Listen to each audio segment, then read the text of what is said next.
A very good morning to you. Welcome to the program. It's called The Morning Brief right here on Channels Television. I'm Jeffrey Uzong. As always, I'm here.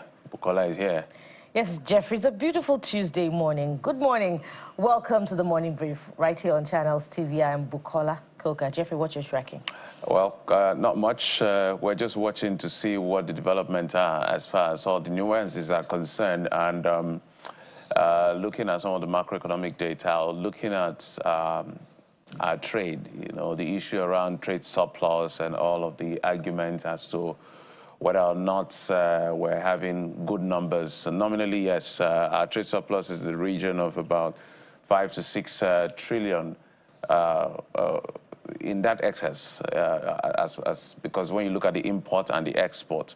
But constantly, when I look at those numbers, what I probe beyond the surface, which is what is more important, is what is driving which part. So you can see that imports manufactured goods is quite significant when it comes to our imports. But when it comes to our exports, we're still in the region of 84–85% of our total export coming in from petroleum products or crude oils. That means our FX earning is not diversified yet as much as we want to see. In fact, manufactured good, I think, is less than, I'll need to check the numbers, but I think it's less than 5% that we send out. Because whatever reform the president is trying to put out, if those things don't pan out properly in terms of productivity and production, it's just going to be an effort in futility. So whatever we're doing, we must ramp up production and productivity in terms of policy environment, ease of doing business, and mechanization, incentives. That's why I'm happy with the tax reform bill as well, to give some buffer and give some ease, if you will, as far as doing business is concerned. But it's not Uhuru. There's a long way to go. Even in our petroleum sector, the crude oil upstream sector, there's even an executive order that targets incentive, because we're still hovering around 1.4, 1.5 million barrels per day. New investment are expected. Some are already coming, but maturation should come in around, not maturation now, proper development should come in around 3 to 5 years from now. Some 2, 3, 4, 5 years from now. So there has to be a lot to be done in terms of practical movement than, just talk and throwing numbers at us. So please, I want to advise Nigerians, go to the MBS, look at what I call the dashboard of our import and our export, so they can make informed, critical proposition or contribution. I think that's what I was looking for. Contribution to whatever is being done as far as the reforms are concerned. So if we still have almost 85% of our exports still crude oil, we still have a long way to go. Yeah. It's going to change in the future. Hopefully, as a patriot, I want to believe that, but we still have a long way to go. Our import is still quite high in terms of percentage, even though if you look at the numbers nominally, the level of exports as against import, export is more now than import. But when you break it down to what is really driving both, then you see that nothing really much has really happened in terms of significant movement. Manufactured good is always where I go to first. I now go to agricultural products. I now go to raw materials. What are we bringing in? What are we sending out in all of these things before I even go to petroleum? Because I already know what petroleum is as far as it is now. So I think the government has to do a lot more. And Jeffrey, all of that will always be an academic exercise when you look at what is happening back home. And that's why I'm not looking into all of those projections that the administration is hinging on to, doff his heart and say that it is, performing and driving the economy in the right direction. And one of the, fallouts, or if you like, evidence of the fact that those gains are not, evidenced in human development is the fact that primary school teachers in the Federal Capital Territory have reportedly been on strike for 90 days owing to the failure of the implementation of the government to implement to implement the 70,000 naira minimum wage. And in fact, reports are to the effect that the council area or the school, as the case may be, does not have enough primary school teachers to cater to the learning needs of the children. And this, we should interrogate this, as I always say, particularly because the FCT has, in the last 2 years now, the highest budget. I believe for 2025, it's 1.7 trillion naira. And so while there are impressive strides in the transformation of the outlook for the Federal Capital Territory, and rightfully so. The Federal Capital Territory is the capital, and it must look good to investors. It is one of the first stopping points as far as Nigeria is concerned.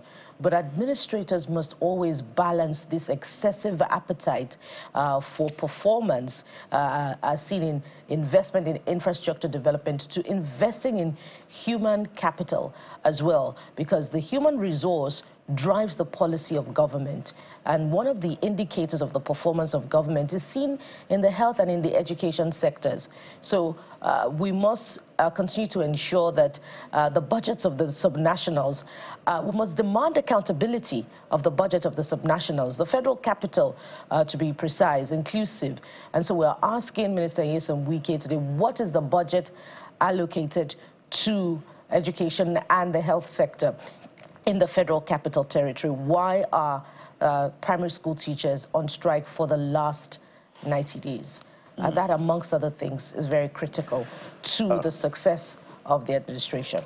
Absolutely. So we're going to keep asking questions. I've asked that question that I want to see, and I think this goes out to Larry Layenka's aid. If you can furnish us with how we can get the budget line-by-line item of the Federal Capital Territory, we'd like to see it. 1.7 trillion is something we need to ask questions about in terms of prioritization.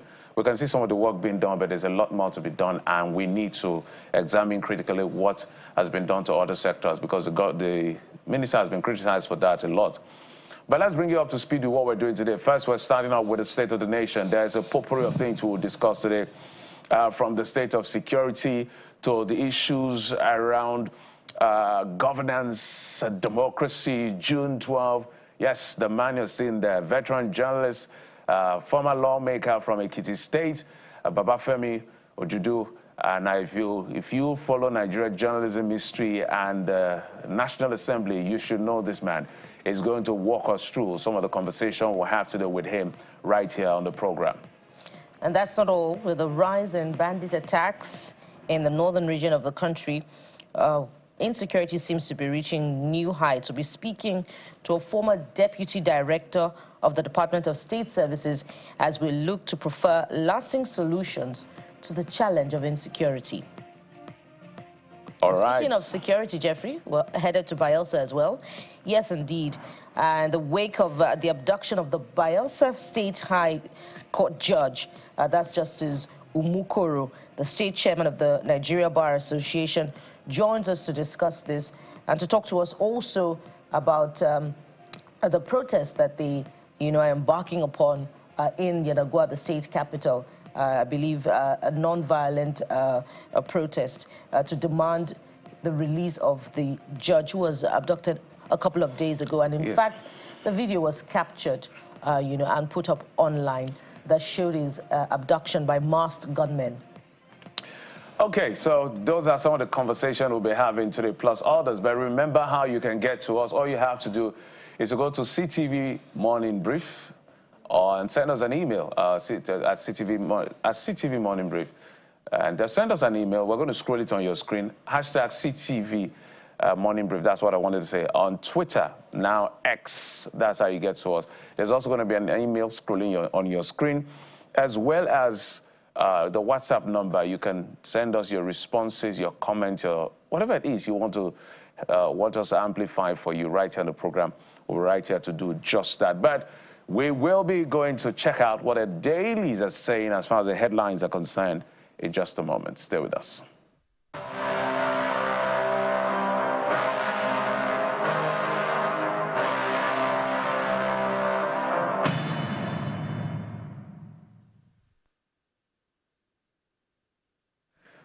All right, so welcome back. So let's get to the New Telegraph newspaper. New Telegraph newspaper. And as soon as we get analysts in, we'll bring him in. But this is how New Telegraph is leading. 10th NAS, that's 10th National Assembly, 10th National Assembly, 32 reps defected to different parties in 2 years. 32 reps defected to different parties in 2 years. So there's a little bit of a breakdown of how that happened. APC now leads with 214 members. APC now leads with 214 members out of the 360.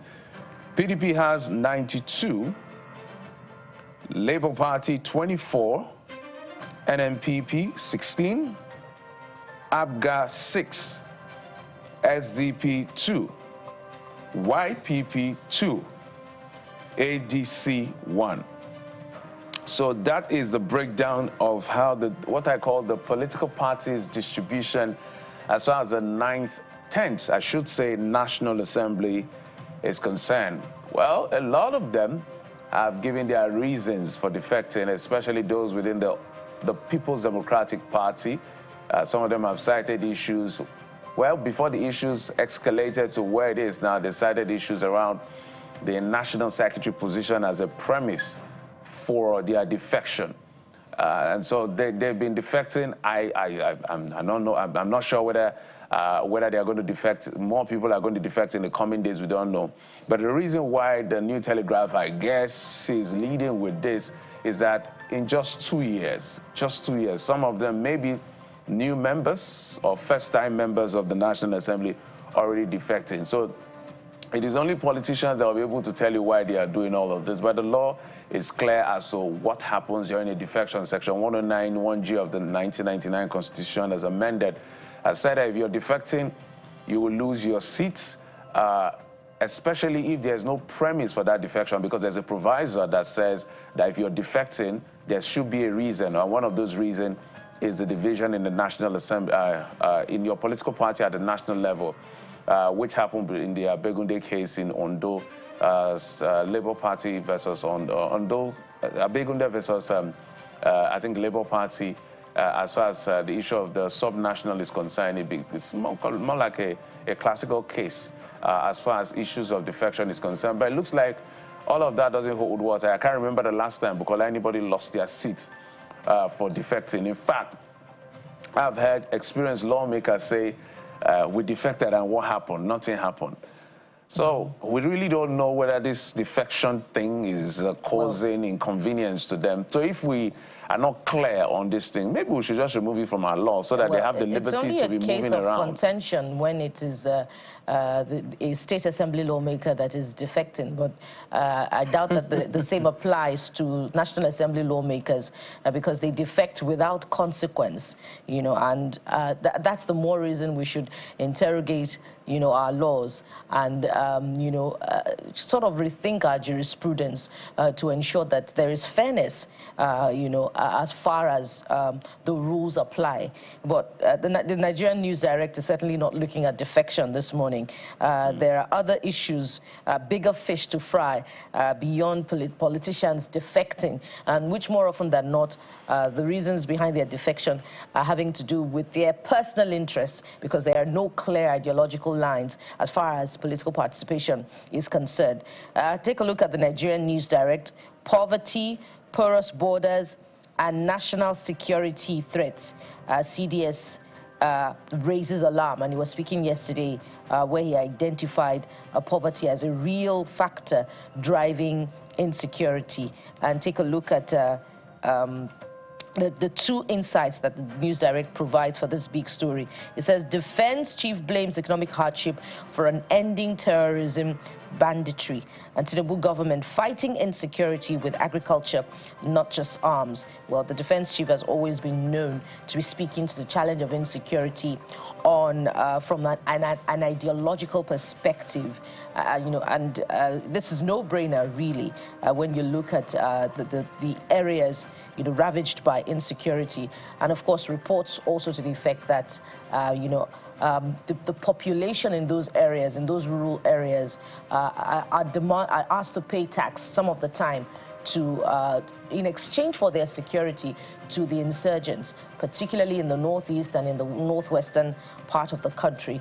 But I wonder if our analyst is with us now. Let's have Mr. Eniola. Okay, he hasn't joined yet, but we're expecting Mr. Eniola Akiko of the Africa Report to join us much later on the program. That's it for the Nigerian News Direct, Jeffrey. All right, so let's move on to the next paper. Let's get to the Guardian newspaper. The Guardian is leading with issues around education. I like the way they always break things down with the Guardian newspaper on page 6. If you want to get the details of what is in the front page of the Guardian newspaper, their lead story, and you see flawed process, false disclosure, rock courses, varsities accreditation. So they listed things like academic content, staffing, physical facilities, funding, library, employers rating. So NUC is trying to do their job, but they've been able to highlight some of the things that are hindering or limiting their ability to be able to carry out their job and effectively deliver on their mandate: flawed process, false disclosure, rock varsities, courses accreditation. So there are yardsticks, if you will, a few yardsticks that you must, or hurdles you have to cross for your courses to be accredited in any university for those who have the opportunity to go to school. Now, if you don't cross those yardsticks, you will not, that course will not be accredited. So this is why this is being raised. This is important because this is fundamental to development. These are some of the social services. This is very fundamental. Education is a bedrock of any democracy, any form of development. Education and skilling. That's why I like to put it. So if you want to get details of what they are talking about, go to page 6 of the Guardian newspaper to find out, because these days with AI, with a lot of things in terms of innovation, as great as they are, we must not lose our scholarship and scholarly ability, rigorous thinking, critical and analytical thinking. We can't outsource that to machines. Machines are there to just help us actualize what we want to do. So this is quite critical, and that is why they are big on making sure that all the T's are crossed and all the I's are dotted as far as the issues of education is concerned. Bukola, you have the next one before we get to the conversation. Yes, indeed, Jeffrey. And the next one is the Daily Monitor, which also trails the path of the Nigerian News Direct this morning. Hunger, poverty fueling national security threats, and that's ascribed to the CDS, calls for unified national approach to combat hunger and poverty, urges community to deny criminals and terrorists sanctuary by supporting intelligence gathering, timely reporting, and community vigilance. And that goes without saying, really. But then again, when the communities are not guaranteed their security, well, they would then become tools or victims of those who can provide them security, but who are not necessarily, their friends in that sense. All right, so that's it for the Daily Monitor. But take a look at the Daily Monitor. No, because let's bring in our guest. I think he's around. Okay, he's around. Eniola Akiko is Chief Correspondent for the African Report. Eniola, we've been waiting. Thank you for coming on the program. So I'm sure that thank you. You've heard some of the headlines we've been talking about, from the Guardian to News Direct. Maybe you can binge through them and give your take from issues around education, national security, and mass defection within the space of 24 months of politicians, both in the national, bicameral chambers of the National Assembly. Eniola. Yeah, it's quite interesting. I was doing some analysis some days ago regarding this defection.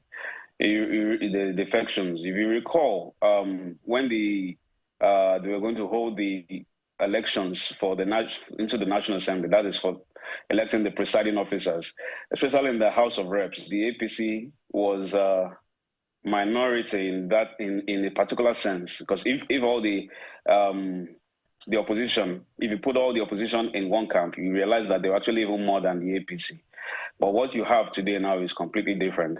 And in the Senate, if 5 more senators defect in the coming weeks, you will see a situation whereby the APC will now have 2/3 majority. It's also this in the House of Reps. If about 40 more decamp, then you have 2/3 majority. And then at the state level, in the houses of assembly. If you want to do a constitutional amendment, all you need is what, 24 states. The APC virtually controls 24 houses of assembly already, if you count Plateau State. That means that the APC soon might begin to enjoy a super majority, and that is that they can actually even do a constitutional amendment without input whatsoever from the opposition if things continue this way. And that's why a lot of people have been talking about their fears of possible one-party state. Because when the ruling party has such a super majority, and the opposition just become completely redundant. You know, so earlier on you were talking about the insecurity issue.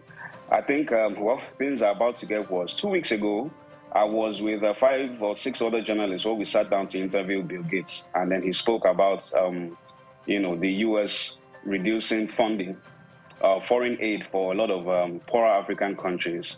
And he was saying that it's from next year that we're going to begin to feel the real impact. Because it's not just the U.S. that is cutting foreign aid. You also have the likes of the UK and Germany also cutting foreign aid because the US is piling pressure on them to increase their security spending. And so what's happening is that they are now making cuts from certain budgets, aid budgets, which they're going to use to prop up their security budgets. And so at the end of the day, Africa is going to have a major problem. What we are facing now might be worse next year if our leaders do not wake up. So, Mr. Kikotu, just before we wrap up, the big story on the front page of The Guardian is rather compelling, and it's an exclusive. It bothers on our tertiary education sector. Take a look at the flawed process, false disclosure, rock courses, varsities, accreditations. You know, and what does this portend really for education in the tertiary education sector? Oh, it just means that things are going to get worse too. We already have a very low standard of education. And recall that this was one of the criticisms Nigeria had against universities in, for instance, Benin Republic. You know, a lot of certificates from Benin Republic are still not recognized by the Nigerian government. And so now we are now having this, our own internal problems as well. And so over time, definitely, it's when the standard of education falls. Also, you know, it has implications for virtually every sector in the country. I'm sorry, that particular story, I haven't read it in full, so I don't know the full listing. But from the headlines, I think those are things that I can take away. All right, fantastic, Daniela. Almost thank you so much. He's the Chief Correspondent, Africa Reports, joining us virtually right here in Lagos. Thank you for your contribution. Thank you, sir. Thank you very much. All right, well, we'll take a quick break. When we come back, we'll get to that very first conversation on the state of the nation. A federal lawmaker and also a veteran journalist will be joining us to break it down. Babafemi Ojudu will be our guest in just a moment. Stay with us.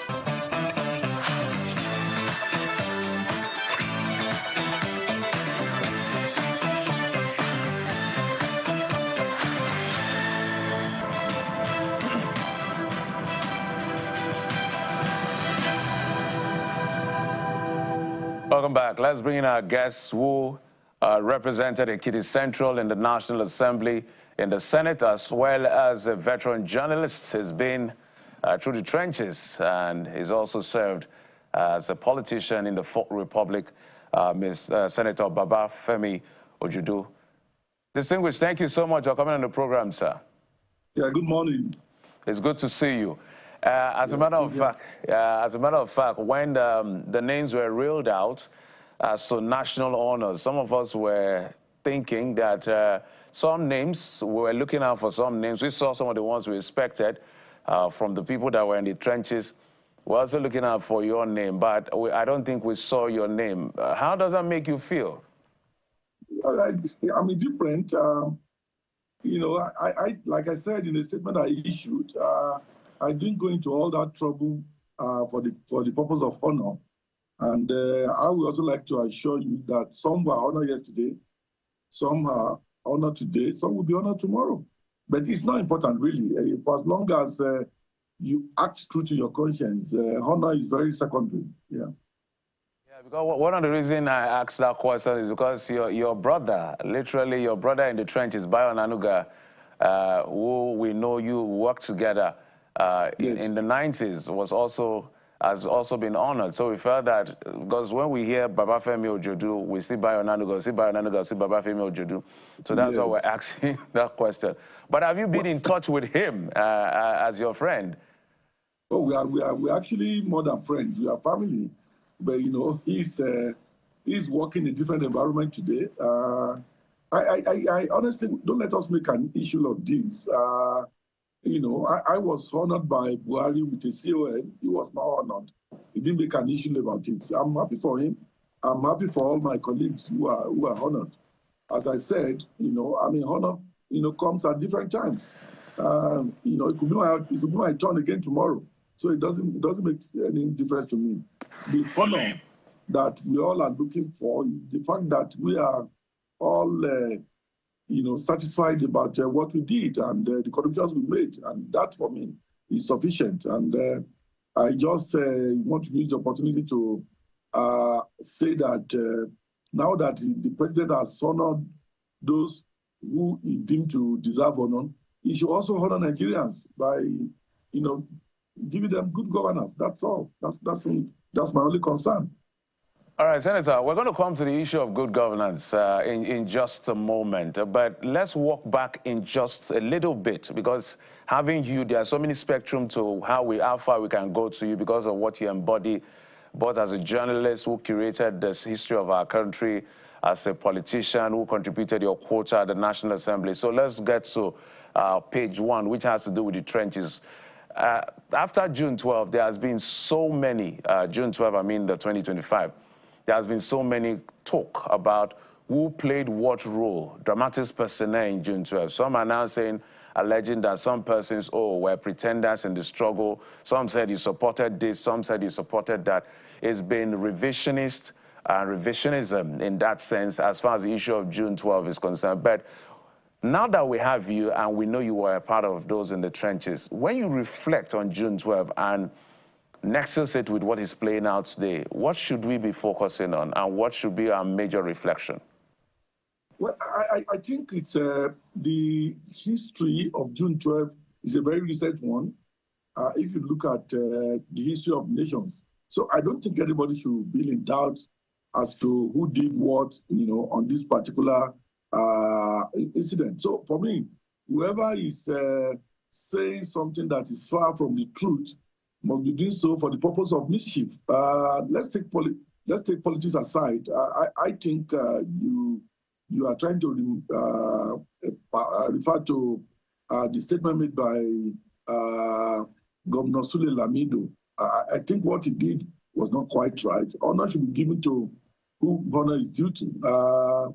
So for me, I can reel out the names of those who did quite a lot in the course of that,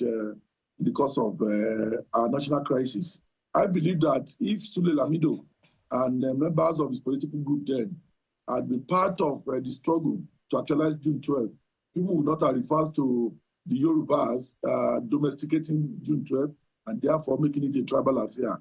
They ran away, they handed over power to the military and rubbished that election itself and said all kinds of things, despite the fact that they were leaders of the party that brought about that victory that was denied to Abiola. So for me, it's just not right. It's not, facts is facts. History is history, and politics is politics. What I saw in that statement was politics and not fact, not history. So it was very wrong. And to be categorical, you can't take away the role played by Asiwaju Bola Ahmed Tinubu during that. It played a yeoman's role, and it should be commended for that, not minding what is happening today. But I want to point out that again, and that's to President Tinubu now, that is the danger he faces. If it ends up the way things are now, all of the noble things in the past will be wiped off by historians in the history books. So that's why he should do everything possible, to come out of this new assignment, installing, installing records, give the people a lease of life, good governance, consolidate democracy, and make sure that all these institutions of democracy are strengthened rather than, being what they are now. Well, we've been listening to some of those accounts, and this is particularly important for the pretty much younger generation that were not quite adults in the 90s, such that they can properly put history in context. And the son of the late martyr of democracy, Kola Abiola, has been speaking in an interview granted to online media. And he's been saying that, look, in fact, at that time, the current president and senator at that time was in some form of talks with the Abacha administration, and he was in some negotiations to the effect that he was asking to be made either a governor or a commissioner in Lagos State at the time when there were negotiations for a form of democratic government at the state level. So is this also part of the history of June 12? And why are commentators silent on this aspect of history? Well, let me say that there was no negotiation that Tinubu made with Abacha during that period that Abiola was not part of. No, none. And I can assure you that Abacha, at that point in time, negotiated with Abiola, with Tinubu, president. He negotiated with, our top members of the civil society group. He negotiated with media chiefs as well. And, you couldn't then blame anybody for whatever negotiation that happened. And what he offered them was that, come, gentlemen, I'm very sincere. I'm here to clean up the situation in the military. As soon as that is over, I'm going to step aside and, recognize June 12 and swear in Abiola. To convince them that he was serious about doing that, he then offered to make some of the top politicians then who were clamoring for June 12 deputy governors to the administrators that he was going to appoint when he takes over. So it's not a secret thing. A good number of us who are in one way or the other involved in those talks at that time. The mistake we made was believing Abacha, not realizing then that he was playing that game of deception, which is very known with military men. So I don't think that was a betrayal. No, it wasn't a betrayal. It was a man who came up and said he was a democratic general, and that he has a body of officers who are with him and those who are against him in his attempt to validate June 12 election. That was why Idia, for example, worked with him. That was why people like David Mark also trying to join. No, not David Mark. A few other officers tried to join him to be part of the move to take over from ING, and this was supported actively by Abiola himself and by Bola Ahmed Tinubu. I don't think that was done purposely because of one appointment or the other. For Kola Abiola, I think that he showed his hand too early in being the son of an elected president, and in the course of campaign, he stepped on toes. Even he stepped on the toes of people like Alhaji Babagana Kingibe, to the point that by the time even the election was going on, I'm not sure he was on speaking terms with Kola Abiola, and he was a young man then, and you know what it means when you are young and you are the son of a rich man and a powerful man who is about to acquire more power, and then you want to be assertive and let people know you are the closest. So that was how his relationship with people like Bola Ahmed Tinubu, with Babagana Kingibe, and other political figures around his father, became estranged. And that estrangement is what I believe has led to what you are seeing today and the kind of allegations he's making. Yeah. So doesn't then this seem like a form of compromise at the time, and doesn't it support the position of the son of late Tony Anene, who has since responded to what the presidency has put out to defend the role of the president, when he said late Tony Anene in fact warned Abiola at the time about his alliance with the military, that he would backfire?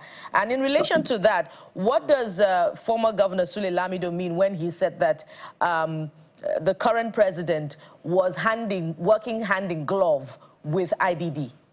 No, I don't think so. That's not true. That's not true.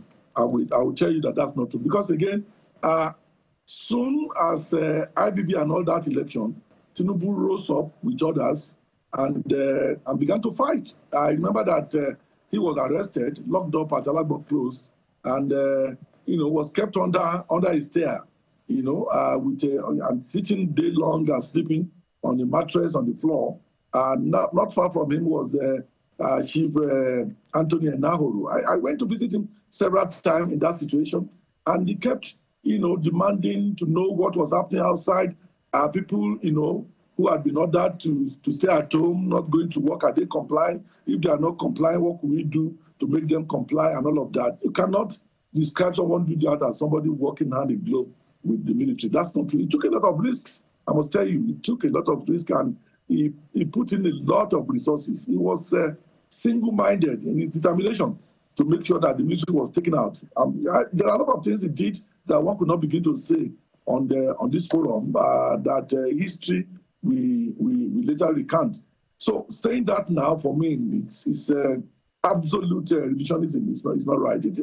These same people who are now talking that were not part of it. Don't mind Anene's son, don't mind whatever Anene has put in the book. From the moment that election was annulled, the man took off and began to negotiate his way, on now to, be part of whatever it is going to be in the place of June 12. It's like, people coming to say that Abiola and Obasanjo fought for June 12 or whatever. No, a good number of them were opposed to, Abiola ab initio, right from, they just coasted along when they no longer could control things. So the moment that the military saw the need to annul the election, they jumped ship, and they made all kinds of statements that were, that were unsavory, and if they had stood firm, the chairman of the party, the secretary of the party, all of the leadership of the party, if they had stood firm, Abacha wouldn't have been able to do what he did. But when the IED came into place, and prominent Nigerians and some of the supporters of Abiola were appointed into government, people like Alhaji Lateef Jakonde, Ebezao Patowe were appointed into government, then there was a need to negotiate, particularly when Abacha offered that olive branch that, look, I'm in support of June 12. It's Babangida who is against June 12. Therefore, let me take over, take out all of those officers that are anti-June 12 from the army, clean the audience table, and then between 3 and 6 months, we then, review this matter. They are not June 12, and swear in Abiola. I think, there were voices of caution at that time that, look, particularly coming from Dr. Beko and some Kuti, that you people, you have to be careful. Are you sure this man is not deceiving us?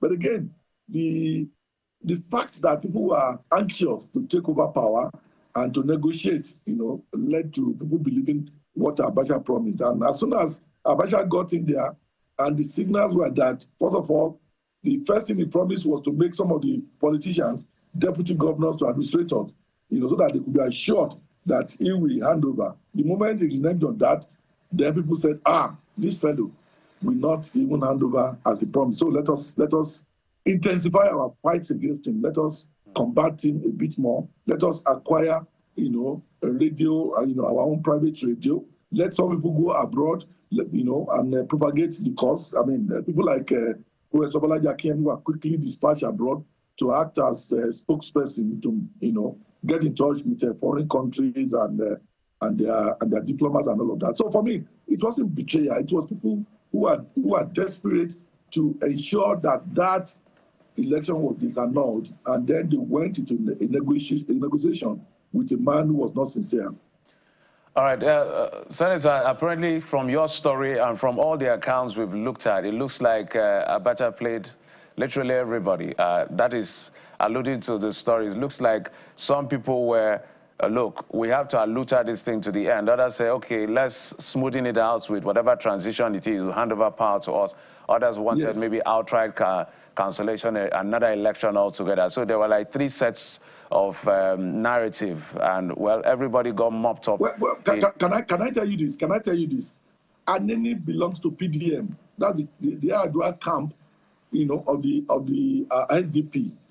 They were ab initio not happy that Abiola picked that ticket, and they wanted a situation whereby there could be another election, so that Yaradua himself could contest and become president.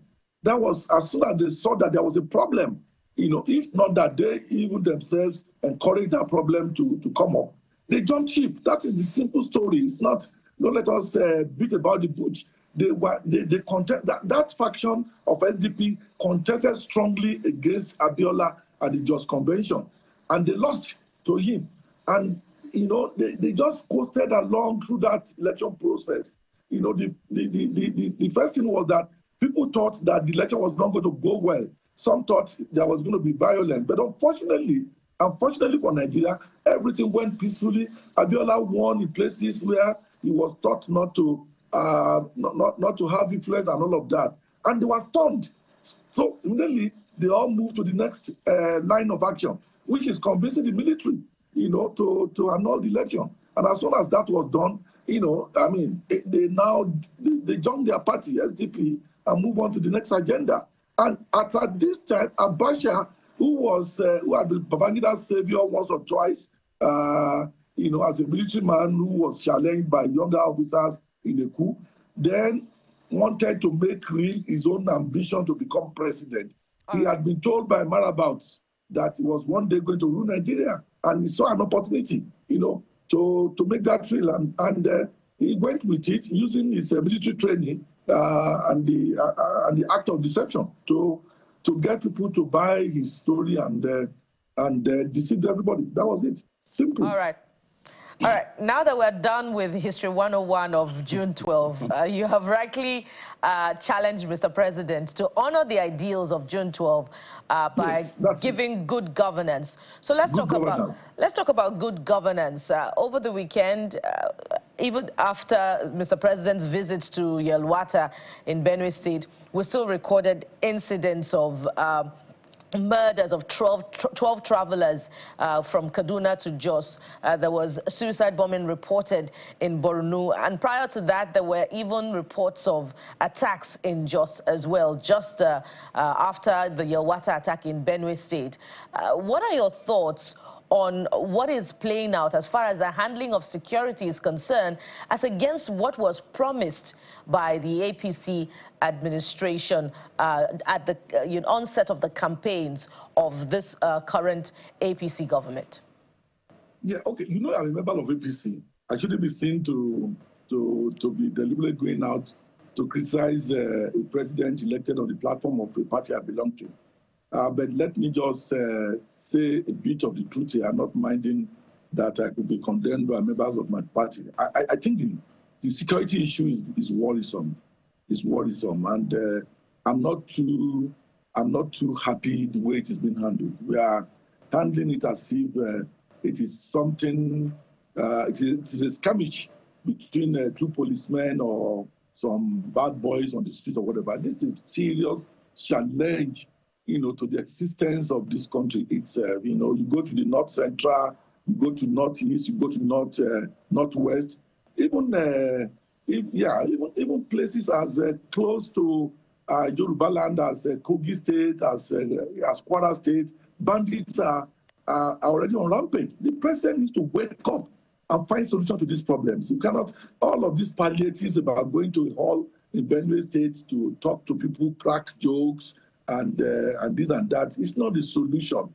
It should hand, you know, a marching order out to the military officials, police office, the police hierarchy, the army, the navy, the air force, the intelligence agencies should come up together and to come together and come up with a master plan to quickly solve this problem. If these things continue to the election time, we do not know the use that those people could be put into, and that will itself threaten the fabric of this society. I'm worried about that. I'm very, very worried. The way things are going, people are being slaughtered, people are being kidnapped. I watched a clip a few days ago of a 95-year-old king in southern Kogi State, one town in Okun, part of Kogi State. A 95-year-old man was kidnapped, taken into the bush. They had to, pay ransom, and the man was brought on the back of a bike to the town, weak, tired, and emaciated. Honestly, I tears, dropped, from my eyes, seeing that kind of sight. It's not good. It's not good for us. Something has to be done. We should not sit written in Abuja and think that things are going well. Things are not going on well. The challenge of security is a very palpable one, and the president must sit up, quickly. And his advisors should let him know, if he doesn't, that this itself threatens democracy. And we don't want to go back to the military era anymore. We don't want to start running into exile or being jailed and all of that. Let him quickly solve this problem because before it becomes, what is going to destroy this democracy. All right, Senator, one of the things we know about is that you speak your mind no matter whose ox is God. Yes. You have that trail of history. We followed it over the years. I know that you even, if I'm correct, you disagreed vehemently with the president's position on the removal of governors, the governor, yes, and the members of the State Assembly in Rivers State. Right. And I think you got a lot of flack for that. But where I'm going to with that is that there's a write-up, a fantastic, some kind of a solution-driven piece written by Olisa Agbakoba, the senior advocate of Nigeria, on June the 5th, yes, when he was talking, yes, about the fact that, paraphrasing, he simply said that whatever we talk about economic reforms and the numbers we put out, but without a political governance reform, all of this will be flawed. Yeah. And he talked about the issue of restructuring. But let me read what he said and get your response. He said, right, just a paragraph. He said, however, the critical question is not whether these reforms were correct. They were. But whether they can achieve their intended impact in the context of Nigeria's governance structure. Economic reforms operate within political systems. And when those systems are fundamentally flawed, even the best economic policies produce suboptimal results. Those were his words. Do you agree? Yeah, totally. Absolutely. Absolutely. We have to tinker with the structure if you don't do. And my surprise is that rather than, I know President Tinubu to believe in restructuring. The way, things are being run now, he seems to be consolidating more powers in the hands of the federal government. The other day, I saw all these development commissions again being everywhere. We don't need all of those things. You are again putting more powers in the hand of the federal government. The federal government will appoint people who will serve on those agencies and, give them money and control them and all of that. When we should be dismantling all of the agencies of the federal government that are in those zones across the country. So we need to restructure. If we don't restructure, it just will not be all right. Look at the police. We need to restructure the police. We need to restructure all. Look, if you restructure and then again, economically, even ask everyone to take charge and control of the economic assets in their zones and then pay tax to the federal government, it will make people a bit more hardworking. Then, governors will not collect money from Abuja, change them to foreign exchange over there, and go and keep them in their personal accounts. People will be able to see where the money is coming from and challenge them on how the money is being spent. But now, everything is in the hand of the president, and the president can't see everywhere, can't know what is going everywhere, and they will continuously deceive him, and and he will be sitting on a seat that is hollow. But if you restructure, as Agbakoba,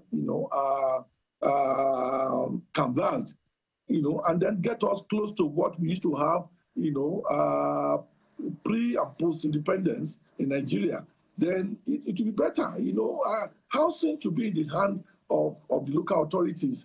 Policing to an extent should be in the hand of the local authorities. Education matters should be in the hand of the local authorities. Imagine what happened with JAM, controlling admission process, from Abuja. And then people were still writing exam at 8 p.m. because of, lack of good organization and administration. All of those things should be taken off the federal government. Leave the federal government with defense. Leave the federal government with diplomacy. Leave the federal government with issuing currency. And leave the federal government with custom duties and all of that. Give the port to Lagos. Let Lagos handle its own port. Let Calabar handle its own port. Let Port Harcourt handle its own port. And leave a lot of other things, mineral resources, in Zamfara, in the hands of Zamfara state government, where you have somebody in Abuja who has never been to Zamfara, has never been to the mining site, managing mining. These things look ridiculous, and that's why we are in the state of confusion we are in today. And so perhaps you might have a bird's eye view of what happens when politicians get into office. At the beginning of the administration, there was enthusiasm about the commencement of the implementation of the Oronsaye report. And we heard about the agencies that would be merged and those that would be, collapsed outright.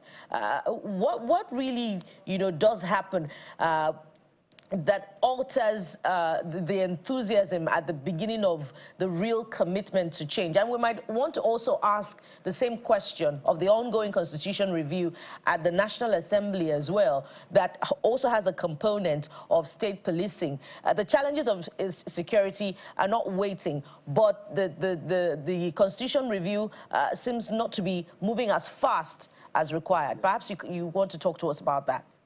Yeah, let me just say that an average politician loves power and loves absolute power.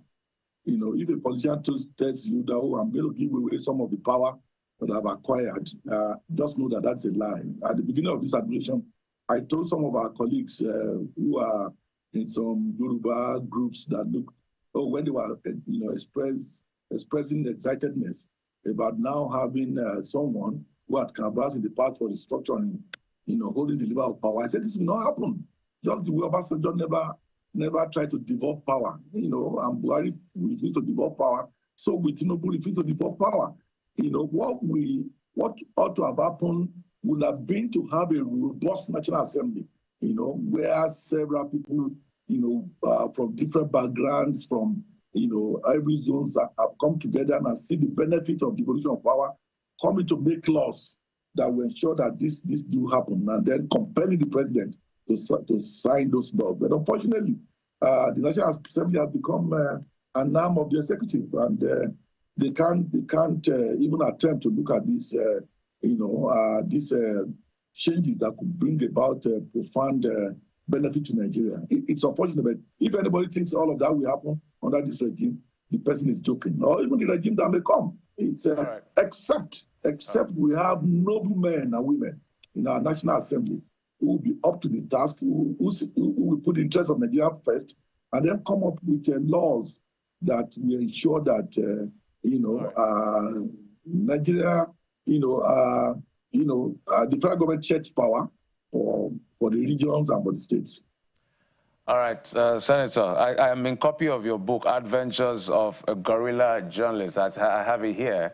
I looked at a few pages before I got here, and I think it's a good read for anyone who is interested in journalism, and brave journalism at that. We must thank you for your contribution. And I don't know whether you're interested in going back to the National Assembly, because we need your kind of voices who don't care about political parties, just also care about Nigeria. But are you going back anytime soon, yes or no? Let me say, never say never. But left to the kind of life I live now, I don't think it's worth going back. I'm going on 65, and I've discovered a life that gives peace, that gives fulfillment. I live in my town now, in an environment I call the farm. I wake up, look after my fishes, look after my birds, look after my goats, look after my flowers and trees around me. And I'm mentoring a couple of young people. I'm part of a club, and teach people on how to read and write and all of that. I'm having fun. Okay. I'm collecting my arts and, watching Nigeria from a distance and making comments from time to time. All right, Senator. Let me say this. I think the motivation for power these days has become money. How to make billions of naira, how to buy private jets, how to build houses all over cities and in Ghana, in Europe, in America, and all of that. That is the motivation. So who do you want to go and work with in those places? Okay. Are you going to be work? Yeah. So Senator, we're going to bring you back. Of course, this is our first outing on the morning brief. You have a lot to contribute. So you become one of our regular features in the coming days as much as you have time. Thank you, sir. Thank you.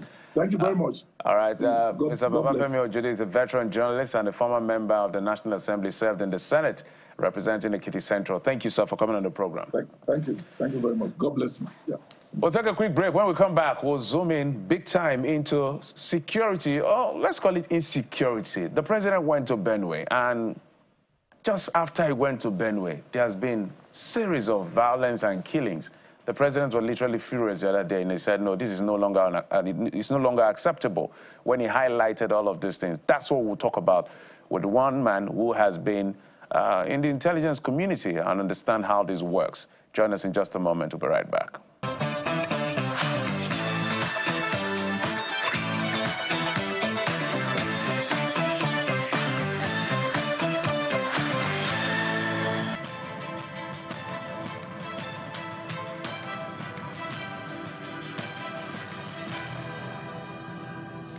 Welcome back. And so only the living can be productive, and that's why the conversation on security is an inexhaustible one, as far as there are more reports of insecurity that we particularly have to tell. And so we're asking where the sense of urgency is, following events in recent times. Let's review the strategy of the current administration through the eyes of an expert. And Mr. Dennis Amakri joins us now. He is a former deputy director of the DSS and a security analyst. He joins us virtually from outside the country. Good morning, Mr. Amakri. Thank you so much for joining us on the program.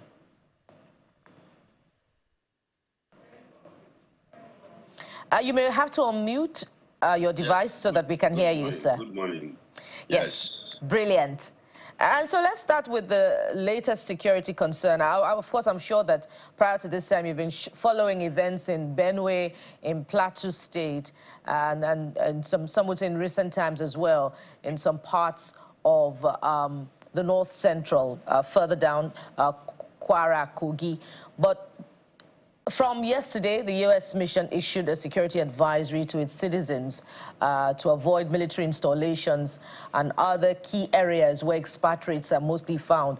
But the administration has since also released a statement through the Minister of Information to say that nothing could be further from the truth, that the FCT is in fact safe. I'd like you to react to this. Is this reactionary, the response from the administration, or does it hold true any form of prior intelligence, about this security concern? Because some would ask why the administration is not aware of whatever security intelligence that has been put out. Okay, thank you very much. See, it is a matter of routine. The United States Embassy, even the UK government, the High Commission there, they usually put out security alerts, or in the US they call it, with the US Embassy, they call it warning notices. And these notices are put out to alert their own citizens who are in a foreign country. Now, when things like this happen, of course, the one they issued now was level 3. Level 3 is one that people should be cautious. You have to be cautious if you are traveling to Nigeria, or if you are in Nigeria, you should be very, very careful about where you go, like military installations and stuff like that. Now, the intelligence behind this is simple. 2 days ago, you all are aware of what is going on in Iran. In Iran, and the United States, and of course Israel. And of course, after the bombing of Iran, of their nuclear facility, they have also promised to retaliate. And that retaliation is worldwide. And if it is worldwide, they can hit anywhere. Now, Abuja, to be very specific, is where we have had some kind of violent clashes with Shiites. Now, remember that Shiites are, they are Islamic sect that have their headquarters in Tehran, which is Iran. And then, of course, in this kind of stuff, they usually claim as if they are part of it. We've had different kinds of riots, even in Kano, about, religious stuff. So I think the intelligence is that people should be very careful, because you never know where the hitting will come. They've started hitting U.S. interest or targets in Qatar, and it could be worldwide. So that wording message that was put out in Nigeria was not that they are looking down on Nigeria, or they are trying to have intelligence that Nigeria does not have, or something like that. It's a normal thing. It's an alert that you give to your own citizens. And so let's look at other aspects of security now. If you see that as routine, the continuing killings in Nigeria's north central, there have been different, theories as far as what is responsible. And while the population maintain that what is responsible for this is beyond political, but something, more sinister and has been going on for a very long time, evidently from, the history of the last couple of years in Benue, in Plateau State. Do you see a sense of urgency in addressing this, particularly after Mr. President visited Benue State, to condole with the victims and the people generally? Have you seen a sense of urgency and strategy in tackling the challenge of insecurity? Yes, like we said, that the other one was usual, but this situation in Benue State is not usual. It's not usual in the sense that the killing has been going on for a very long time and nothing has been done about it. And then recently, in fact, it is unique. Maybe many people don't catch that point, that the president himself have to go down to Benue State, out of intelligence advice. I think he has to move down there. Now, the important thing is that he goes down there to, commiserate with the wounded people, and then, of course, try and, make them feel a part of the country, because people have been killed, and you have 21 IDP camps in Benue State alone. So people are feeling whether they are part of Nigeria or not. I remember, was it last year, where there was a mass burial of people that were killed there. So for the president to go there, it was very, very timely. And then, of course, he told them that people should be arrested. And I'm aware that, even the DSS had made some arrests, the police had made some arrests. And then, of course, what I would want to see is for those people to be prosecuted. Because, you see, it has become one like, there are no consequences. So people can just kill and go away, And I was very worried when the first killing, the day this particular killing was done in Yelwata, because they've killed the people and they ran away, and everybody, you just see politicians coming to commiserate and stuff like that. But this time is different, where the president himself said, arrest them and prosecute them. because no matter whose ox is God, you know, this is beyond politics, yes, because there are other, well, I should not say it's beyond politics, Mr. because Makri, yes. Beyond the president's visit, what strategy do you see in the approach of the security operatives to tackling this challenge? Because right after that, there have been killings in Plateau as well and in Borno. So what strategy have you seen? Okay, well, what I expect is that they should re-strategize. They should re-strategize, and there are many things to be done. Number one, you know, there have to be the arrest themselves. Number two, there have to be community engagement, you know, because if you dig deep into it, people are saying that, oh, maybe it is about land, you know, and if it is about land, then what is going to be done about the land? Because if those people are foreigners, that they are coming to kill indigenes in the state and going away, then we also have to have the military to go after them. But if it is about land, then the government should come in directly and deal with it properly. And by doing so, they have to identify who owns the land. You know, remember that all lands belong to the governor, you know, and it's at the prerogative of the governor that people own land. Now, if people are claiming that, oh, it's our land, somebody is trying to kill us, what has the governor done about it? We want to see CFO for those lands. You know, so if you give the CFOs, then everybody who is encroaching knows that he's going against the rule of law. You know, so right. these are little things they could do. We have the Benue community volunteer guards, and all those people, they should train them, arm them, and then of course send them out to help collect information for the security agents. All right, I'm happy you mentioned that last bit because of the issues we mentioned yesterday about the balance of terror. But there's something the president did in Benue that is instructive, and two things. So let me start with the first one, and I'm wondering what you think from an intelligence point of view. When the president will say, "Why hasn't any arrest been made?"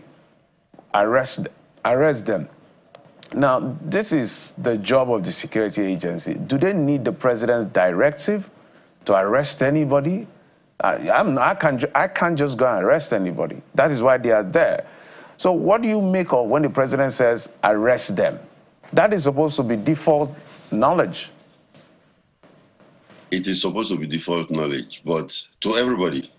But I can tell you something that many people don't understand. And that's why when he said that, arrest them, I was very happy because the direction has come out. The direction has come out, you know. I don't know if you are aware that in this country, you know, in past administrations, there are people who were even supporting Boko Haram, who were supporting bandits, or should I say, who even brought bandits into Nigeria. Now, these people, sometimes when the security agencies go after them, they are asked to withdraw. We are very, very much aware of that. Now the president is coming to say that arrest them, because before people will say, oh, Boko Haram, you know, they are herders or farmers. Why are you killing herders for farmers, or why are you killing farmers for herders, you know? But right now he's saying arrest them, and that is very iconic. Arrest them. The direction has gone out. Nobody is going to hide under anything now. And immediately that order was given, the police arrested some people. I know that the DSS arrested some people that same day. You know, some arrests were made. And that's why I'm saying that it is not just arrest. You know, they should prosecute them. To answer your question properly, I think I will need to tell you that, you know, there is a mixture of politics with security. Now, security agencies work under the direction of politicians. They do. If you look at even the act that set up even the DSS or even the police. They report directly to the president, and they will advise him.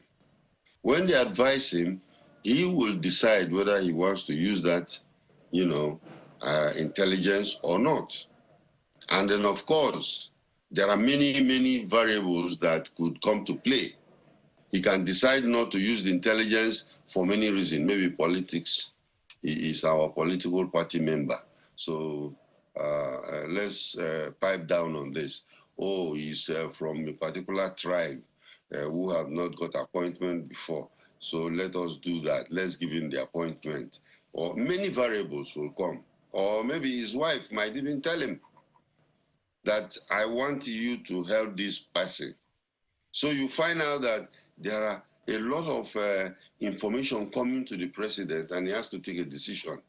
He has to take these decisions which are very critical to national security. All right. In winding down, so how much was state police help? Because that has been, we're hoping that this time it will scale through. Although a lot of people are concerned that we need to also be prepared for abuse by governors. I think if we're not prepared for that, we will be naive in that sense, given what we've seen them do with state houses of assembly, as well as local governments, that is still a bone of contention till today. So it's about benefits, costs, and all the elements in between. How much will state police do to help in mitigating this surge of insecurity that we have time and again? State police will do a lot to mitigate the problem that we have right now. Because generally, crime is committed in a locality, and it is, right to the grassroots. And if we have state police will even cancel this idea of ungoverned spaces, because all those ungoverned spaces are in a local government. They're in a state, and the presence of state police is what we need.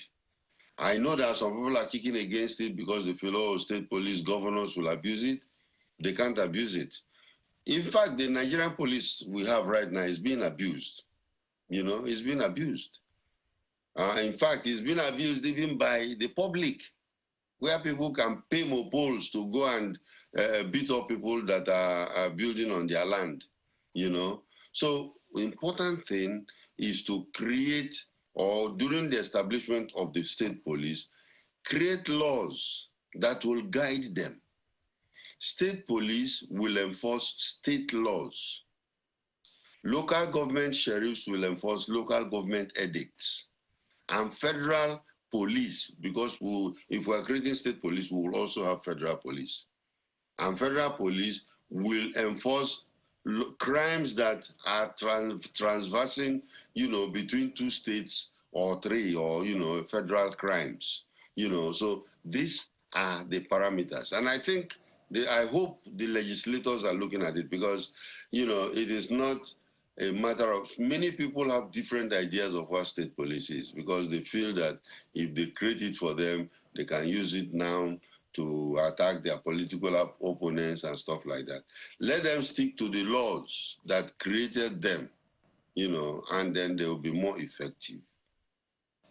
I'm sorry, I hate to take you back on the point of strategy, but one of the guests that we had sometime last week on the program, he put out a comment to say that when you commit a crime outside the country, the response time is almost immediately, during which the security agents would pick up the criminal and either turn them in, or in the case of resistance, give them an appointment with God. That's ascribed to Nick Aguli. But what we find time and again, the markings of the attacks and murders committed in the North Central, is that there is no response. The crime has been committed. So in that effect, what I'm asking is, are honest conversations being had about manpower and about equipping the force, either it's the armed forces or the police force, to defend Nigeria with, as far as domestic security is concerned, or Nigeria's territorial integrity? Very good question. Very good question. Number one, we have to increase the number of the security forces. You know, Nigerian police, they are not up to 500,000. You know, we have a section of them, mopols. All the mopols are just busy, you know, they are for sale because they are guns for hire. Either very rich people, even Yahoo boys that have money are going down there and taking care of, you know, of them. So what we are going to do is to withdraw all these people from all those places, recruit more people and train them, and then of course, create state police. If you create state police, see, the police will not have any other choice than to recruit more people, because you cannot use the federal police to, you know, populate your state police. So recruit more people, and all these people will be down there, train them, because I think that's basically the difference.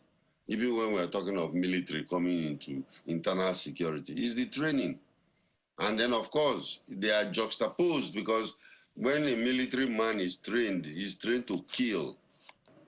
But a policeman is trained to serve and protect, arrest and prosecute, not to kill, you know. So these are things that we have to do. But yes, we have people that equipment, not enough money, because when you look at it, the money, the budget is so high. All right. But how much actually get down to these agencies? All right. Yeah, we must anchor at this point, and we hope that there are better reports to tell when next we have this conversation on security. But we must thank you also very much, Mr. Dennis Amakri, who is a former Deputy Director of the DSS and Security Analyst. Thank you for coming through on this conversation. But before we go on to the next segment, Jeffrey has an item that has just come in. Yeah, just we understand that the Brazilian Vice President, Geraldo Alckmin, has arrived in Abuja for a strategic dialogue meeting with Nigeria. Mr. Alckmin is accompanied by his wife, Maria. Vice President Kashim Shettima is hosting him during his stay in Nigeria. The two vice presidents will attend the opening ceremony of the Strategic Dialogue Mechanism meeting, scheduled to take place this morning at the State House Conference Center. The strategic dialogue will provide a platform for Brazil and Nigeria to discuss bilateral matters, including defense, education, agriculture and health, and several memoranda of understanding are expected to be signed by both countries. So you can see him being received there by officials of the ministry and some top persons from the federal government.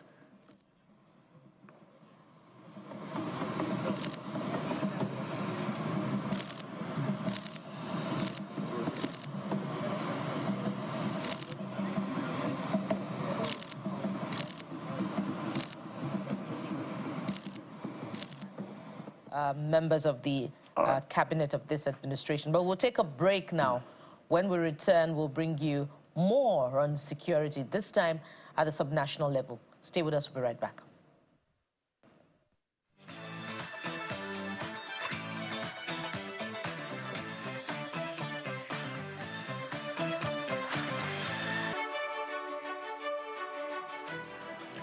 All right, welcome back. Let's head to Bayelsa State, where a judge was kidnapped by some assailants, gunmen. We don't know who they are.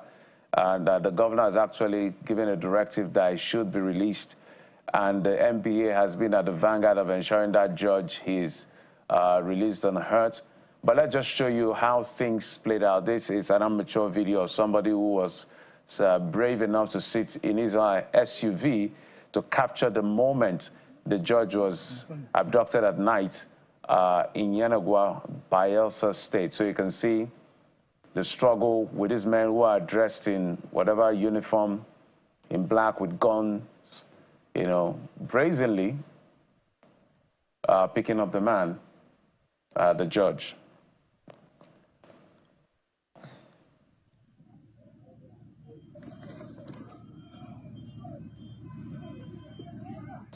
So that's the moment the judge was kidnapped. Fortunately, so we have that on video. Let's bring in the chairman of the Nigerian Bar Association, Yanagwa branch, Mr. Somina Peter Jumbo. Mr. Jumbo, thank you so much for coming on the program. Good morning. Thank you.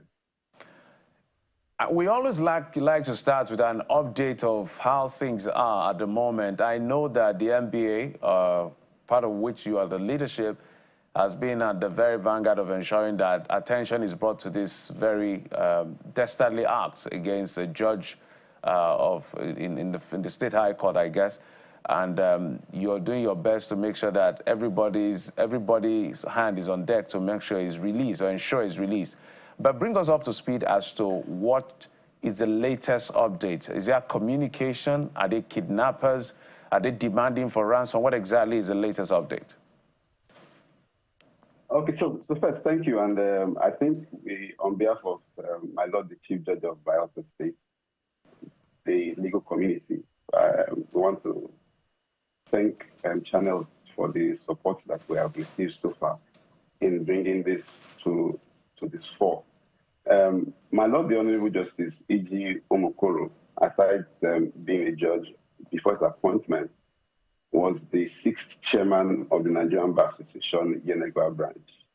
He is about one of our most friendliest judges, very hardworking, astute, dedicated, fair, independent-minded. And so the kidnap came to us as a very, very rude shock.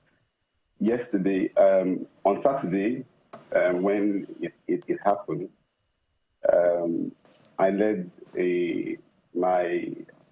together with my brother chairman of Sagama branch, we met with the security operatives, the DSS. Yesterday as well, we met with them. Well, there are certain developments as a result of the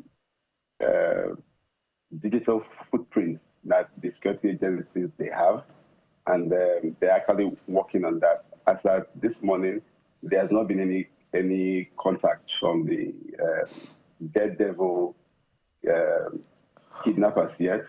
However, but we know that there has been progress in terms of rescue efforts. That's what I can say for now. So you are saying that has the family been contacted? Has the NBA, has anybody been contacted? That's what I wanted to find out. No, as of now, there's not been any contact from the kidnappers. However, but I know that the security agencies have actually made progress in locating these where they are. Mr. Somina, this is set up taking place in front of a popular eatery in Ekeki and Agua, Kilimanjaro, I believe, and it's right there for everyone to see. The question is, why was there no? What was the nearest police station to the scene of the crime, and were there any calls made, from some of support or rescue while the crime was ongoing? Well, the closest, there's a Kiki police station, and that's less than three minutes by foot. So in a minute or so, I mean, that's from the Kiki police station is less than 3 minutes away from the place of that incident.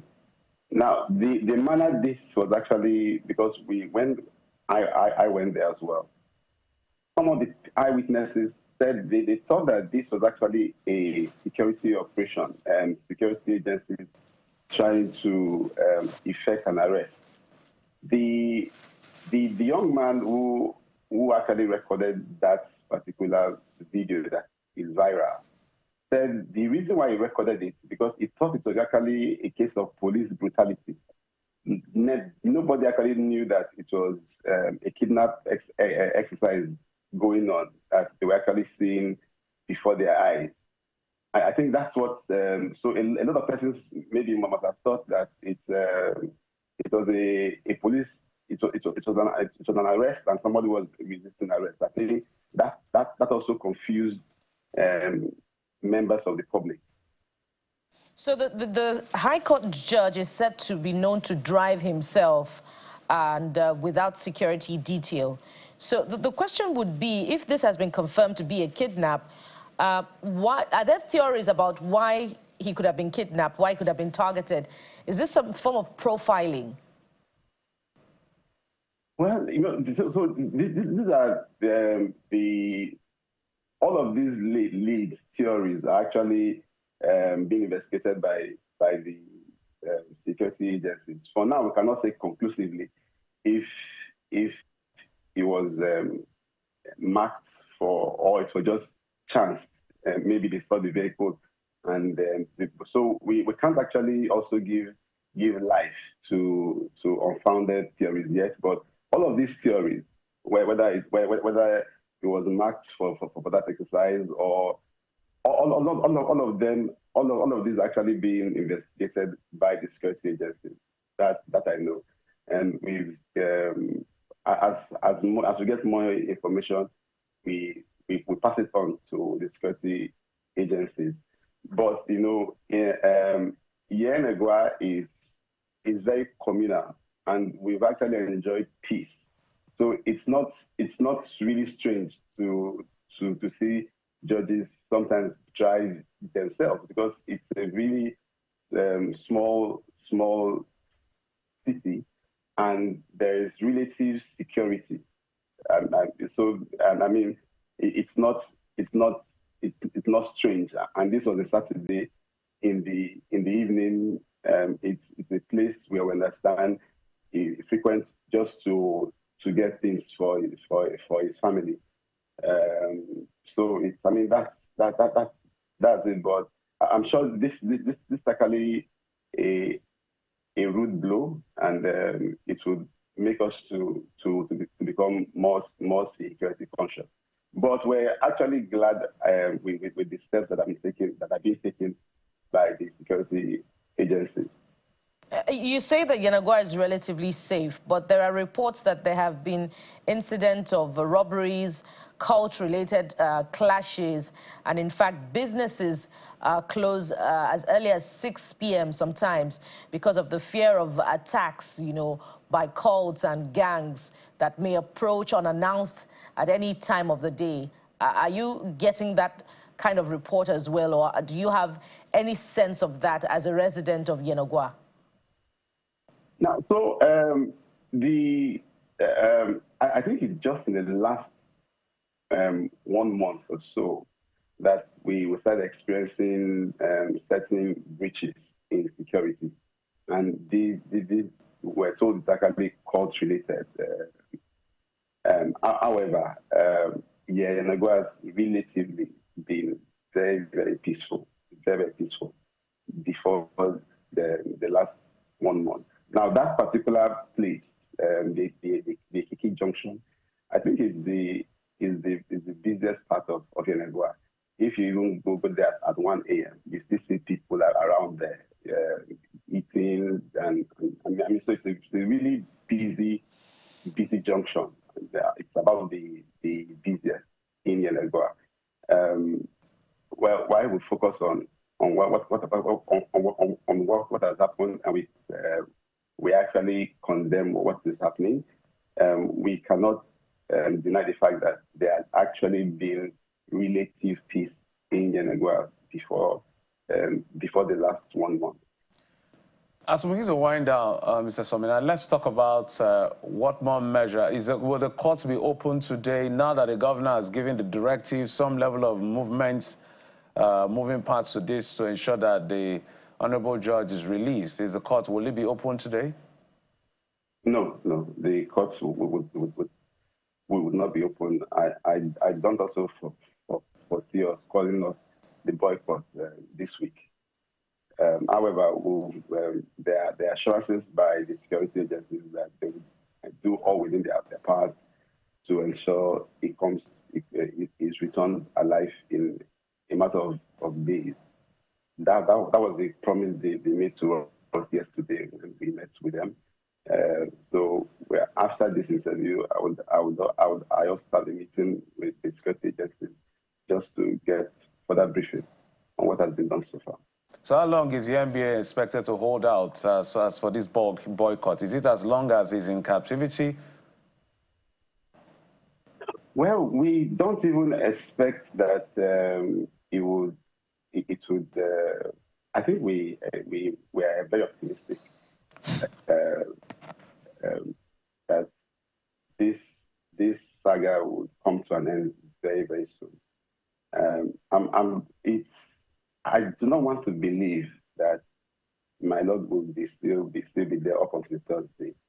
On Thursday, Justice Omokoro would be 57. Thursday is his birthday, and we wouldn't want to believe that he will be spending his birthday with the same kidnapper.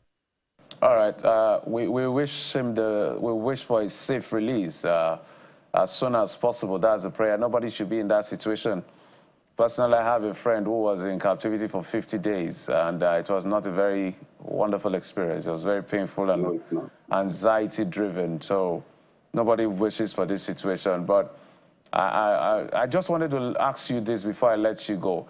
Is the government looking at reviewing issues around? Because the guys, nobody could do anything because they thought these were security personnel. Is there any security formation that dresses like those guys? Well, this has actually led us to a few other observations, and but we are actually for now we're focused on the rescue effort. But I would acknowledge that the Commissioner of Police has actually now directed that police officers should be dressed in their authorized uniform. We see situations where security agencies, just dress. So you can't even tell which is which. That outfit, at first people actually thought it was even men of the DSS. But if you look at the back of the vest, you see MPS. So one of the things that this will actually lead to is there has to be a rejigging of the security architecture, beginning from dressing and then a whole lot of things. I'm glad that the police is already taking the lead in that. They've told members of the public that if they see any police officer on duty not properly dressed, they should actually their numbers to fall. I think that's a step in the right direction, and we hope that it will be sustained. We are also looking at, and then we'll discuss also with the security agencies to improve. Improve security around judges, and not just judges of the High Court, but we also have judges of the federal courts in Bayelsa State, and that this will also be extended to them. Well, thank you so much, and I think it's the right direction. I've had to stop by a policeman, tactical unit, to ask, are you a police? This is a police. He said yes, and we had to move. Somina Peter Jumbo, Chairman, Nigerian Bar Association, Yenagoa branch. Thank you, sir, for coming on the program. Wish you guys the best. Thank you. Thank you. Okay, we'll take a quick break. When we come back, there's a gentleman that is, he wants to normalize pidgin. I don't know which of the pidgin. There's Warri, there's Port Harcourt, there are all kinds of pidgin. But he calls it Nigerian Pidgin. Have you ever seen a pidgin dictionary? Well, you're about to find out one right now in just a moment. Join us again.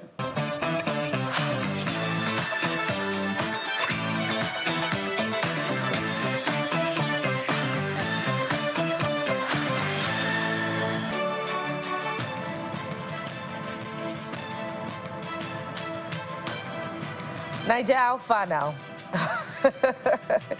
All right, so considering that about 75 million Nigerians speak the Nigerian type of pidgin English, it may be the most popular or maybe the most widely spoken, because there's Cameroonian pidgin English, there is Ghanaian pidgin English, there is Creole, also I think spoken in Sierra Leone. So do we appreciate our own pidgin English as much as it is appreciated outside the country, especially when you consider that more than 17 Nigerian words, Nigerian pidgin English words, have made it into the Oxford English Dictionary in recent times? Well, there is a young man who appreciates what we have and is trying to preserve it and document it in a formal form. Let's welcome Mr. Marcus Ijoma. linguist and author who has published Nigerian Pidgin English Dictionary, and I have it right here with me. Welcome, Mr. Ejoma. Good to be How here. Are you doing? I'm doing great. How are you? We did fine. So we can, but as well declare this a Pidgin English segment. I'm a Pidgin advocate, so that's fine. Brilliant. So first of all, what informed your decision to document it in a book, Nigerian Pidgin English? Okay, so I studied languages and linguistics at the Benue State University. And while I was in school, we had issues with research. You know, and whenever you're asked to, we studied, there's a core course called Pidgin English and Slangs, Pidgin and Creoles in the linguistics department. And so in the course of studying that, you realize that each time you were asked to investigate a word, it's difficult to find sources. And I thought to myself, there will be need for documentation, because for a language to become standardized, there's a need for documentation. And part of the documentation has to do with literatures being written, literary works being done in that language, as well as a dictionary.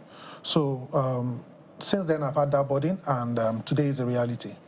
And it's brilliant, because when I began to look into your dictionary, your Pidgin English dictionary, I began to find out that there are certain words that we just began to speak, and we didn't necessarily know how it began, who used it first. For instance, Niger, who used it first?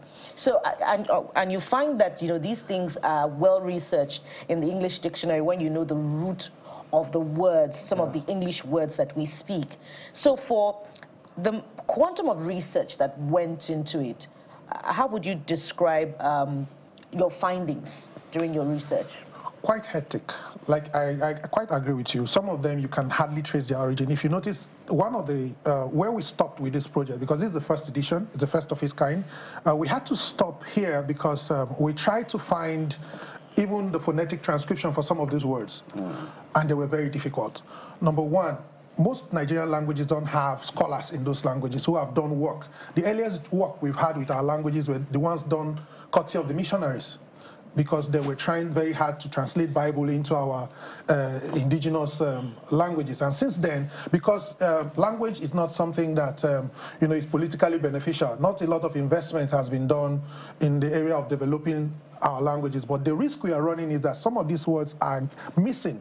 Over time, if you notice, if you are like me, who was born in the 80s, some of the pidgin and slangs you were using in the 80s are gradually changing. And if you don't document them, in the next 10, 15, 20 years, those words are practically not existing anymore.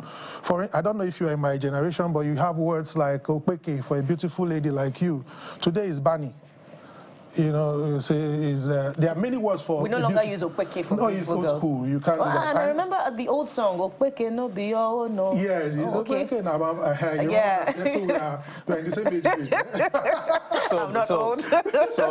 so basically, I've been looking through, so it's a mixed bag of, I don't know whether there's Wari Pidgin here. Of course. Is this more important? Because I grew up in Port Harcourt, so Shenkis, I'm seeing Bobby, yes, Allow, Lap.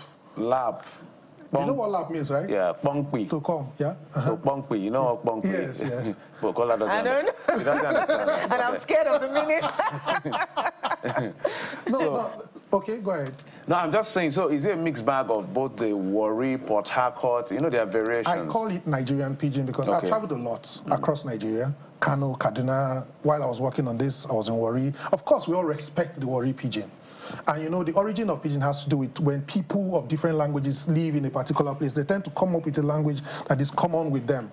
But one of the primary objectives of this project is for Nigeria to have a national language. It's something we've run away from for a very long time. We got stuck with Wazobia. And that's where we stopped. We tried to nationalize it by putting it on 15 naira note. I remember during Obasanjo's time, you had those major languages. And then they just put a lady to represent the minority group.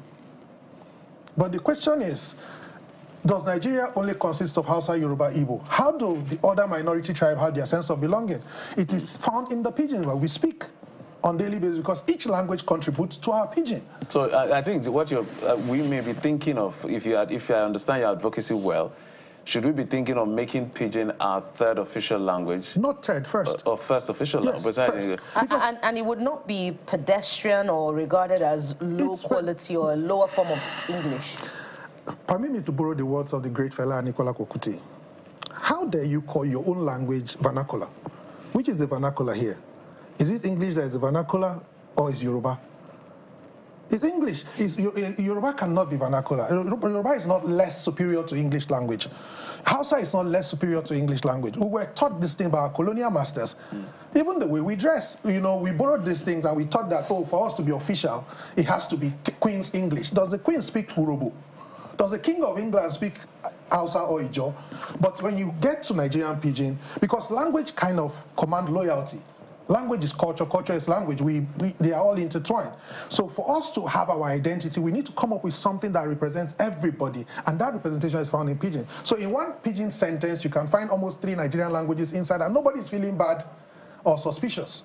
So this is a sort of a handshake across all cultures. Thank you. In Nigeria, yes. And an adoption of the Nigerian official language that you're advocating for. Yes. But what about those that would, not necessarily disagree with you, but pick holes in some of the introductions in your Pidgin English dictionary? For instance, I see here aka. Aka is hand in Igbo. Am I correct? There is akole. Akole is refuse collector in Yoruba. There is akara. I'm not quite sure. I don't want to be. We call it bean cake. Yeah. We have 30 seconds. Akara should be, bean cake in Yoruba. If I'm correct, I hope I won't be. So some would say these are words borrowed from other Nigerian languages and not necessarily Pidgin. English itself was borrowed. In English language, you find German, French, Latin. That's how they became English language. English language was in existence 700 years ago or 800 years ago. There was no language called English. Yeah. English itself is a pidgin of another set of people who found themselves. I like your advocacy. So we appreciate our. I like it reminds me of a song I used to hear, because I just pretend you're not hearing. A song I used to hear, Budaka, Police, waiting I do it. Ekelebe. Waiting I do it. Police, you carry nuga follow me say I blow Kumai. But Bukala is lost. But we're speaking English. Just test time. Even if you know. We're totally understand. But I understand. But great job you're doing. And I know that with time, let's see how this plays out. Thank you so much. Sure. So, just before we go, the title of Mr. Ijoma's book is Dictionary of Nigerian Pidgin and Slangs. Thank you very much. A beautiful piece of work. We hope that in the next edition, you would also have identified the root words of some as many as possible. As many as words possible. are being discovered every day. Yeah. For instance, you don't have Odogu Parana here. Yeah. That came up after the book was released, but we have Odogu. Parana is another addition. And big time spender. Achalugo. Totally out of time. But how do we get the book, by the way? Well, you should put it online, actually. We're working on putting it up on Amazon before the end of the month. It should be on Amazon.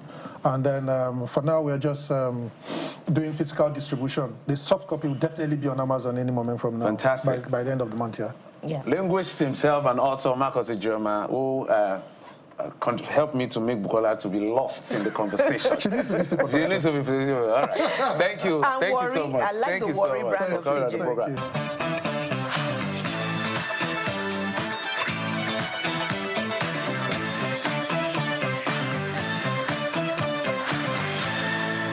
But just before we go, let's tell you what you have been talking about on the pages of social media.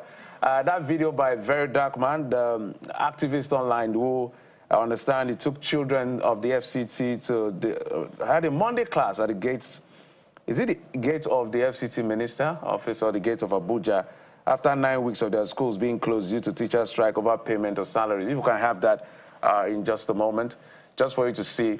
We understand the teachers have been on strike about implementation of minimum wage, and just because of that, the children have not been able to have access to classes. And so Very Dark Man has led, he's been at the vanguard. He was in Benue the other time, so he's doing a lot of work in terms of advocacy for the teachers. Okay, so I thought we can get that video, but also, we also understand that the EFCC has arrested a former NNPC top official for alleged fraud. The tune is $7.2 billion. These monies are really heavy. That's the money we could have used to clear backlog. But remember, it's an allegation. Abdul is saying how we still manage to exist as a nation is a greater shocker to me. This normally would have easily plunged some other countries into severe recession. But here we are still thriving, suffering and smiling. We just hit all-time high of corruption. And Vini says, wait, how much is Nigeria's budget again? Chai. And we expect this country to be financially stable. No amount of prayer can solve this greed. 7.2 billion will be dollars. I give up already. Well, we can understand this person's a shock at such amount. I think we have more coming in. Let's see. Yes. This is from, yes, okay. The one that has to do with prompt price increase. NNPC are raising petrol price to from 9.15 to 25 naira. Is it 9.45 or 9? I think in Lagos it's 9.45. But you can understand why. Because of the worries over Iran and Israel, Strait of Hormuz, that carries about 20% of oil globally. It affects pump price. So now Nigeria is smiling because we're in excess in terms of our projection of how much Jeffrey, please, point of correction. The federal government is smiling. Nigerians are not smiling. Federal government is Nigeria. It's our revenue. No, 925 naira in Lagos, 945 naira in Abuja, and it is projected to increase from that point. Well, we're saying the same thing. Federal government's money is our money, isn't it? We're all federal government. It's just that it doesn't get to us that are the grassroots level. Anyway, well, so just before we go, we have that video earlier talked about from social critic Very Dark Man, who led a protest. Yes, there you have it. For 9 weeks. 9 weeks, so how many months? 9 weeks. 2 months and 1 week, Abi. Listen. The whole school in the whole entire FCT, the whole primary school, have been out of school for 9 weeks. And you said they'll be leaders of tomorrow. Future is prime, nothing for the future. I think it's a direct message to the FCT minister that besides the great work he's doing in terms of the physical landscape of the FCT with the project, this is of greater importance because this is the future. I'm sure he's going to act on it, hopefully, so that these children can go back to school. 70,000 naira is not too much to pay these teachers if your budget is 1.7 trillion. Absolutely. I think it's not too much. But I'm sure the minister will respond to all of this. That's the program for today. Thank you for your time and company. I'm Jeffrey Uzoma. Bye-bye. And don't forget, no condition is permanent. We'll be back again tomorrow. I am Bukola Koka. Bye for now.